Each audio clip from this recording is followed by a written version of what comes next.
എല്ലാ കൂട്ടുകാർക്കും നമസ്കാരം. സീരിയൽ മാനിയ വെറൈറ്റി സ്റ്റോറീസിന്റെ ഏറ്റവും പുതിയൊരു വീഡിയോയിലേക്ക് എല്ലാവർക്കും സ്വാഗതം കേട്ടോ. അപ്പൊ ഞാൻ എത്തിയിരിക്കുന്നത് നമ്മുടെ കുടുംബവിളക്ക് സീരിയലിന്റെ സൂപ്പർ ഹിറ്റ് കഥയൊക്കെ ആയിട്ടാണ്. അപ്പൊ നമുക്ക് നേരെ സുമിത്രയുടെ കഥയിലേക്ക് പോയാലോ. അങ്ങനെതാ നമ്മുടെ പങ്കജിന്റെ നിർദ്ദേശപ്രകാരം ദീപു ആണെങ്കിൽ ആ ഒരു ചതി തന്റെ മകനോട് ചെയ്യുകയാണ്. അപ്പം എന്ത് ചെയ്യാനാണ്, നല്ല കുറ്റബോധമൊക്കെ ഉണ്ട് കേട്ടോ നമ്മുടെ ദീപുവിന്. ദീപു ഇങ്ങനെ ഇരുന്ന് ആലോചിക്കുകയാണ്, ഈശ്വര ഞാനിപ്പോ പങ്കജിന്റെ കയ്യിൽ വെറും ഒരു കളിപ്പാവയായി മാറിയിരിക്കുകയാണല്ലോ. ഏറ്റവും വലിയ തെറ്റാണ് ഞാൻ എൻ്റെ ചേച്ചിയോടും അതുപോലെ തന്നെ എൻ്റെ അപ്പൂനോടും ഒക്കെ ഇപ്പൊ ചെയ്യുന്നത് എന്നുള്ള കാര്യമൊക്കെ ഇങ്ങനെ ചിന്തിച്ച് വളരെ വിഷമിച്ച് ഇങ്ങനെ ഇരിക്കുമ്പോഴത്തേക്കിനും രഞ്ജിതയുടെ അടുത്തേക്ക് പരമശിവ എത്തുന്നതാണ്. അപ്പം എന്താ രഞ്ജിതയുടെ അടുത്തെത്തിയ പരമശിവ ആണെങ്കിലോ, അതെ രഞ്ജിത താനൊരു കാര്യം അറിഞ്ഞോ, സിദ്ധാർത്ഥ് എത്തിയിട്ടുണ്ട്, ശ്രീനിലയത്തിലെ കാര്യങ്ങളെല്ലാം അന്വേഷിച്ചുകൊണ്ട് അവൻ എന്നെ വന്ന് കണ്ടിരുന്നു എന്നുള്ള കാര്യമൊക്കെ പരമശിവം രഞ്ജിതയുടെ അടുത്ത് പറയുകയാണ്. അപ്പൊ രഞ്ജിത പറയുന്നുണ്ട്, ഞാൻ അറിഞ്ഞായിരുന്നു, ഇവിടെയും അയാൾ എത്തി, എന്തായാലും അയാൾക്ക് ശ്രീനിലയം തിരികെ വേണം എന്നുള്ള ആ ഒരു അവകാശവാദമൊക്കെ ആയിട്ടാണ് പുള്ളിക്കാരൻ തിരികെ എത്തിയിരിക്കുന്നതെന്നും താൻ ഒരു കാരണം വെച്ചാലും ഇപ്പൊ കൈയടക്കി വെച്ചിരിക്കുന്ന ഈ ഒരു ശ്രീനിലയം അത് നഷ്ടപ്പെടുത്താൻ തയ്യാറല്ല എന്നുള്ള കാര്യവും രഞ്ജിതയോട് പറയുകയാണ്. അപ്പം ഈ കാര്യങ്ങളെല്ലാം കേട്ടുകൊണ്ടാണ് നമ്മുടെ സുമിത്ര അങ്ങോട്ട് വരുന്നത്. അപ്പൊ സുമിത്ര ഇവിടെ ഉള്ള കാര്യമൊന്നും നമ്മുടെ പരമശിവത്തിന് അറിയത്തില്ല. അതുകൊണ്ട് തന്നെയാണ് ഇത്രയും ഓപ്പൺ ആയിട്ട് രഞ്ജിതയുടെ അടുത്ത് സംസാരിച്ചത്. പക്ഷെ രഞ്ജിതയാണെങ്കിലോ മറുത്തൊരു അക്ഷരം പോലും മിണ്ടാതെ അങ്ങനെ ചെറിയൊരു പുഞ്ചിരിയോടുകൂടി അങ്ങനെ ഇരിക്കുകയാണ്. അപ്പൊ ഈ സമയത്താണെങ്കിലോ സുമിത്ര വന്നിട്ട് പറയുന്നുണ്ട്, സിദ്ധാർത്ഥ് മടങ്ങി എത്തിയിട്ടുണ്ടെങ്കിൽ ഉറപ്പായിട്ടും നീ അതിന് മറുപടി പറയേണ്ടി വരും. എന്തായാലും നീ കൈയടക്കി വെച്ചിരിക്കുന്ന ശ്രീനിലയം അത് എൻ്റെ പേരിൽ കിടന്നൊരു മുതലാണ്, ഞാൻ സിദ്ധാർത്ഥിന് ദാനമായി നൽകിയതാണെന്നും അതെങ്ങനെ നിന്റെ പക്കൽ വന്നു എന്നുള്ള കാര്യവും സിദ്ധാർത്ഥ് തന്നെ തെളിയിക്കുമെന്നുള്ള സത്യമൊക്കെ സുമിത്ര വിളിച്ചു പറയുമ്പോഴത്തേക്കിനും പരമശിവൻ പറയുന്നുണ്ട്, എത്ര ഇതിന് പിന്നിൽ ആര് കിടന്ന് കളിച്ചാലും ഒരു കാര്യമില്ല, ഈ പരമശിവം എന്തെങ്കിലും സ്വന്തമാക്കിയിട്ടുണ്ടെങ്കിൽ അതും ആഗ്രഹിച്ച് സ്വന്തമാക്കിയിട്ടുണ്ടെങ്കിൽ അത് എങ്ങനെ നഷ്ടപ്പെടാതിരിക്കണം എന്നുള്ള വഴിയൊക്കെ എനിക്ക് അറിയാമെന്നുള്ള കാര്യമൊക്കെ പറയുകയാണ്.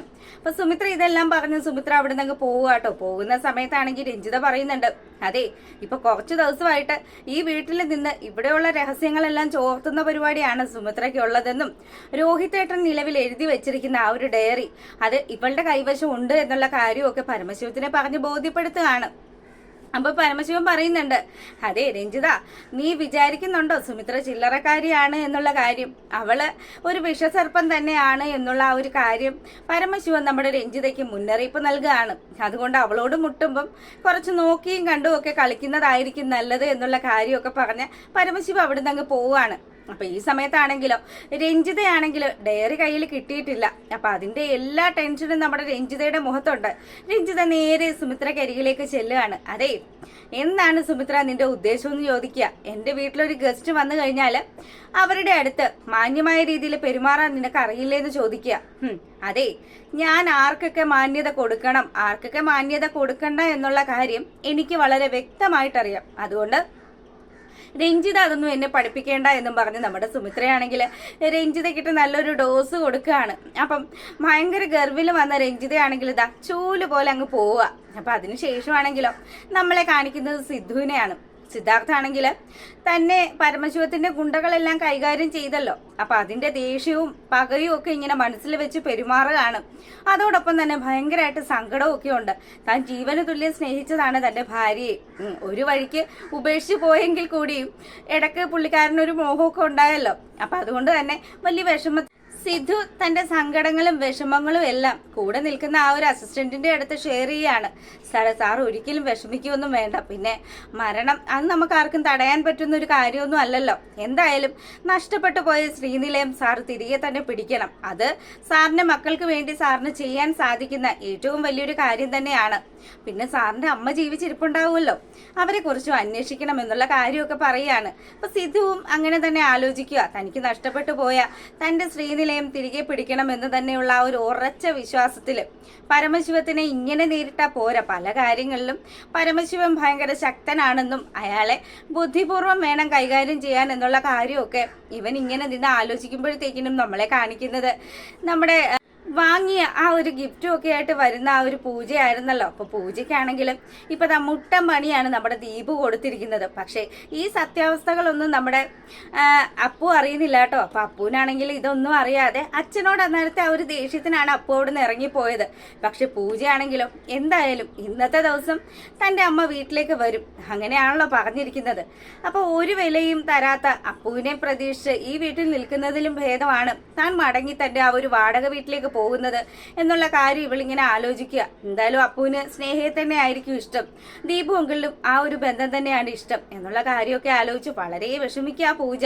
അപ്പൊ ഈ സമയത്താണെങ്കിലോ നമ്മുടെ സരസ്വതി അമ്മയെ അരവിന്ദൻ ഒന്ന് ക്യാൻവാസ് ചെയ്യാണ്. അപ്പൊ അരവിന്ദൻ വന്നിട്ട് സരസ്വതി അമ്മയോട് പറയുന്നുണ്ട്, അതെ സരസ്വതി അമ്മ, നിങ്ങൾ എന്തായാലും നാളെ ഈ വീട്ടിൽ നിന്ന് പോകൂലേ? പോകുമ്പോഴത്തേക്കിനും അതിനു മുന്നേ നിങ്ങൾ എനിക്കൊരു സഹായം ചെയ്യുമോ എന്ന് ചോദിക്കുകയാണ്. എന്താണ് അരവിന്ദ സഹായം, നീ എന്താ ഉദ്ദേശിക്കുന്നതെന്ന് ചോദിക്കുമ്പോഴത്തേക്കിനും, അതെ സഹായം നിങ്ങൾ ചെയ്യുമോ ഇല്ലേന്ന് പറയും, ആദ്യം നീ എന്താ കാര്യമെന്ന് പറയും, എന്നിട്ട് ഞാൻ ആലോചിക്കാം നിന്നെ സഹായിക്കണോ വേണ്ടയോ എന്നുള്ള കാര്യം. അപ്പം അരവിന്ദൻ കാര്യം പറയുകയാണ്, സുമിത്രയുടെ കൈവശമുള്ള ആ ഒരു രോഹിത്തിന്റെ ഡയറി അതെങ്ങനെയെങ്കിലും എനിക്ക് കിട്ടണം, അതിനു വേണ്ടിയിട്ട് നിങ്ങൾ എന്തെങ്കിലും ഒരു കാര്യം ചെയ്യുമോ എന്ന് ചോദിക്കുകയാണ്. സുമിത്ര ആ പൂത്തി വെച്ച ഡയറി അല്ലേ ഞാനൊന്ന് തപ്പിയതാ, പക്ഷെ എനിക്കത് കിട്ടിയില്ല എന്നുള്ള കാര്യം സരസ്വതി അമ്മ പറയുമ്പോഴത്തേക്കിനും, നിങ്ങൾ തപ്പിയെന്നോ? എപ്പോ? അത് കഴിഞ്ഞ ദിവസം നീയല്ലേ താഴെ വീണ് കിടന്ന ഡ്രസ്സൊക്കെ എടുത്ത് മേളിലേക്ക് വെച്ചത്, അത് ഞാൻ തന്നെ തപ്പിയതാണ് എന്നുള്ള കാര്യം പറയുമ്പം, അല്ല അപ്പൊ നിങ്ങളുടെ കാലിന് ചെറിയ വയ്യായ്കയൊക്കെ ഉണ്ട്, എന്നാൽ കൂടിയും കണ്ടെത്തേണ്ട സാധനങ്ങൾ കണ്ടെത്തണ്ടേ? ഞാനാണെങ്കിൽ നിങ്ങളുടെ സൈഡാണ് എന്നുള്ള കാര്യമൊന്നും സുമിത്ര ഇതുവരെ മനസ്സിലാക്കിയിട്ടില്ല എന്നുള്ള കാര്യം പറയുകയാണ്. അപ്പം അരവിന്ദനാണെങ്കിലോ, ദേ സരസ്വതി അമ്മ, നിങ്ങൾക്ക് ഞാനൊരു നല്ല ഓഫർ വെക്കുകയാണ്. നിങ്ങൾ ആ ഒരു ഡയറി കണ്ടെത്തി കഴിഞ്ഞാൽ ഉറപ്പായിട്ടും നിങ്ങൾ പ്രതീക്ഷിക്കുന്നതിന് അപ്പുറത്തുള്ളൊരു സമ്മാനം തന്നെ നിങ്ങളെ തേടി എത്തുമെന്നുള്ള കാര്യം പറയുമ്പം സരസ്വതി സമ്മാനം എന്ന് കേട്ടതും അതിൽ മൂക്കും കുത്തി വീഴുകയാണ്. അപ്പോൾ ഉടനെ തന്നെ പുള്ളിക്കാരി, നീ വിഷമിക്കണ്ട, എന്തായാലും ഞാനൊന്ന് ശ്രമിച്ചു നോക്കാം അത് കണ്ടെത്താൻ പറ്റുമോ ഇല്ലേ എന്നുള്ള കാര്യം. അങ്ങനെ സരസ്വതിയും അതാ നേരെ നമ്മുടെ സുമിത്രയുടെ അരികിലേക്ക് ചെല്ലുമ്പോഴത്തേക്കിനും പിന്നാലെ തന്നെ അരവിന്ദനും പോരുകയാണ്. അരവിന്ദനാണെങ്കിൽ അവിടെ ഒളിച്ചു നിന്ന് ഇവരുടെ സംഭാഷണം കേൾക്കാമെന്നുള്ളൊരു കാൽക്കുലേഷനിൽ നിൽക്കുക കേട്ടോ. അങ്ങനെ നിൽക്കുമ്പോഴത്തേക്കിനും സരസ്വതി അമ്മ പറയുന്നുണ്ട്, എന്റെ പൊന്നു സുമിത്ര, ദേ നമ്മൾ വിചാരിക്കുന്ന പോലെ അല്ല കേട്ടോ ഇവിടെയുള്ള ആൾക്കാര്, ഭയങ്കര പുള്ളികൾ തന്നെയാണ്. ദേ രഞ്ജിത എന്ന് പറയുന്നവള് നിനക്കെതിരെ എന്തൊക്കെയോ ഗൂഢാലോചനയും കാര്യങ്ങളും ഒക്കെ നീക്കുന്നുണ്ട്. അതുകൊണ്ട് നീ ആ ഒരു കാര്യം, ഡയറി എവിടെയാണ് വെച്ചിരിക്കുന്നത് എന്നുള്ള കാര്യം, അത് നീ അമ്മയോടെങ്കിലും ഒന്ന് പറയേ. ദേ എത്രയും പെട്ടെന്ന് തന്നെ ഡയറി ഈ വീട്ടിൽ നിന്ന് മാറ്റിയില്ലെങ്കിൽ അത് ശരിയാവില്ല കേട്ടോ മോളെ എന്ന് പറയുകയാണ്. മോള് അമ്മയോട് പറയും, അമ്മ എവിടെയെന്ന് വെച്ചാൽ അത് ഭദ്രമായിട്ട് വെച്ചോളാന്ന് പറയുമ്പോഴത്തേക്കിനും സുമിത്ര ഒന്ന് ചിരിക്കുക കേട്ടോ. സരസ്വതി അമ്മയെക്കാട്ടിലും വെട്ടിയ ബുദ്ധിയാണ് നമ്മുടെ സുമിത്രയ്ക്ക്. പക്ഷേ സരസ്വതി അമ്മയ്ക്ക് അതൊന്നും വലിയ നിശ്ചയമില്ല. അങ്ങനെ സുമിത്രയുടെ ചിരി കാണുമ്പം, നീ എന്താ മോളെ ചിരിക്കുന്നത്? അമ്മയെ ഞാൻ ആദ്യമായിട്ടല്ലല്ലോ കാണുന്നത്. അമ്മ ഏത് രീതിയിലൊക്കെ ചിന്തിക്കുമെന്നും ഏത് രീതിയിലൊക്കെ അമ്മ പ്രവർത്തിക്കുമെന്നും വളരെ നിശ്ചയമുണ്ട് ഈ സുമിത്രയ്ക്ക്. അതുകൊണ്ട് തന്നെ അമ്മ ഇപ്പം ആർക്ക് വേണ്ടിയാണ് പണിയെടുക്കുന്നതെന്നും കറക്റ്റായിട്ട് തന്നെ എനിക്കറിയാം. അമ്മ വിചാരിക്കുന്നത് പോലെ ഡയറി എൻ്റെ കൈവശം ഇല്ല എന്നുള്ള സത്യം പറയുകയാണ്. നിന്റെ കൈവശം ഇല്ലേ? അപ്പൊ ഡയറി ആര് കൊണ്ടുപോയി? അതെ, എത്തേണ്ട അടുത്ത് തന്നെ ഡയറി ഞാൻ എത്തിച്ചിട്ടുണ്ട്. ഇത് കേട്ട് പാവം നമ്മുടെ അരവിന്ദൻ തകർന്നു പോയിട്ടോ. എത്രയും പെട്ടെന്ന് തന്നെ ഡയറി കണ്ടെത്തി രഞ്ജിതയെ ഏൽപ്പിക്കണമെന്നുള്ളതാണല്ലോ രഞ്ജിതയുടെ അന്ത്യശാസനം. അപ്പം ആ കാര്യം ചെയ്യാതെ ഇരിക്കുമ്പോഴത്തേക്കിനും അരവിന്ദന് തന്നെയാണ് അത് പ്രശ്നമായിട്ട് വരുന്നത്. അങ്ങനെ പുള്ളിക്കാരൻ വളരെ വിഷമിച്ച് നിൽക്കുമ്പോഴത്തേക്കിനും സരസ്വതി അമ്മയാണെങ്കിൽ ചമ്മി നാറിയ അവസ്ഥയിൽ അവിടെ നിന്ന് അങ്ങ് പോരുകയാണ്. എന്നാ പോട്ടെ മോളെ, നമുക്ക് എത്രയും പെട്ടെന്ന് എൻ്റെ വീട്ടിലേക്ക് പോവാന്നൊക്കെ പറഞ്ഞ് പുള്ളിക്കാരി അവിടെ നിന്ന് വേറെ ലെവലിൽ കളിക്കുകയാണ്. അപ്പം ഈ സീൻ കഴിയുമ്പോഴത്തേക്കിനും നമ്മളെ കാണിക്കുന്നത് നടന്ന സംഭവങ്ങൾ, പൂജയുടെയും അപ്പുവിൻ്റെയും ആ ഒരു ലൈഫിൽ താൻ വെച്ചു കൊടുത്ത ആ ഒരു ആപ്പ്, ആ കാര്യങ്ങളെ കുറിച്ച് പങ്കജിനെ വിളിച്ച് സംസാരിക്കുകയാണ് നമ്മുടെ ദീപു. അപ്പൊ ദീപു കാര്യങ്ങളൊക്കെ പറയുമ്പോഴത്തേക്കിനും, അങ്കിളെ ഈ പറഞ്ഞതൊക്കെ ഉള്ളത് തന്നെയാണോ? അത് തന്നെയാണ്.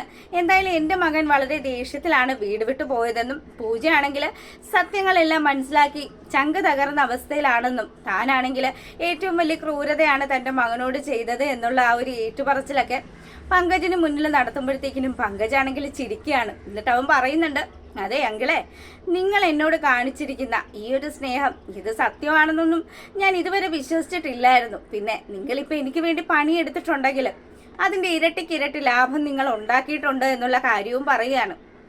അപ്പൊ പങ്കജിനോട് ദീപു പറയുന്നുണ്ട്, നീ എന്നെ ഒരു അടിമയാക്കിയാണോടാ വെച്ചിരിക്കുന്നത്, നീ ഇങ്ങനെയൊക്കെ ചെയ്യാനും വേണ്ടി ഞാൻ എന്ത് തെറ്റാ നിന്നോട് ചെയ്തത്, എന്റെ മകന്റെ ചങ്ക് തകർത്തുകൊണ്ടാണ് ഞാൻ ഇന്ന് അവനോട് ഇങ്ങനെയുള്ളൊരു കാര്യമൊക്കെ പറഞ്ഞ് അവനും പൂജയും തമ്മിലുള്ള റിലേഷൻ, അതിന്റെ ആ ഒരു ആഴം എല്ലാം എനിക്ക് നല്ലതുപോലെ അറിയാവുന്നതാണ്. പിന്നെ നിന്നോട് പണം വാങ്ങിപ്പോയി എന്നതിന്റെ പേരിലാണ് ഞാൻ ഇങ്ങനെയുള്ളൊരു കാര്യം ചെയ്തത്. അങ്കിളിന്റെ ആവശ്യം പണമല്ലേ, എനിക്ക് ധാരാളമായിട്ടുള്ളതും പണം തന്നെയാണ്. അതുകൊണ്ട് ഞാൻ പറയുന്ന രീതിയിലെല്ലാം അങ്കിള് പ്രവർത്തിച്ചേ പറ്റുള്ളൂ എന്നുള്ള കാര്യം പറയുകയാണ്. അപ്പം ദീപു ആണെങ്കിൽ ഇനിയിപ്പോൾ താൻ എന്ത് ചെയ്യും, തനിക്ക് മറ്റൊന്നും തന്നെ ചെയ്യാനില്ല, പൂജയും അപ്പവും പിരിഞ്ഞേ പറ്റുള്ളൂ എന്നുള്ള പങ്കജിന്റെ തീരുമാനം തന്നെ നടപ്പിലാക്കാനാണ് ദീപുവും തീരുമാനിച്ചു വെച്ചിരിക്കുന്നത്. അപ്പം എന്തായാലും സുമിത്രയാണെങ്കിൽ അവിടെ രഞ്ജിതയുടെ വീട്ടിൽ നിന്നും പടിയിറങ്ങുന്നതിന് മുന്നേ കിട്ടാനുള്ള കാര്യങ്ങളെല്ലാം കണ്ടെത്തി തന്നെയാണ് മടങ്ങുന്നത്. ഇനി ഈ തെളിവുകളെല്ലാം സുമിത്ര ഏൽപ്പിക്കേണ്ടടുത്ത് ഏൽപ്പിച്ചു കഴിഞ്ഞാൽ പിന്നെ രഞ്ജിതയ്ക്ക് പൂട്ട് വീഴും. അത്തരത്തിലുള്ള ഒരു സൂപ്പർ ഹിറ്റ് വിശേഷങ്ങളാണ് ഇനിയൊക്കെ വരാനിരിക്കുന്നത്. അപ്പം എല്ലാവരും കാണുക. എല്ലാവർക്കും നല്ലൊരു ദിവസമൊക്കെ ആശംസിക്കുന്നു. ബൈ.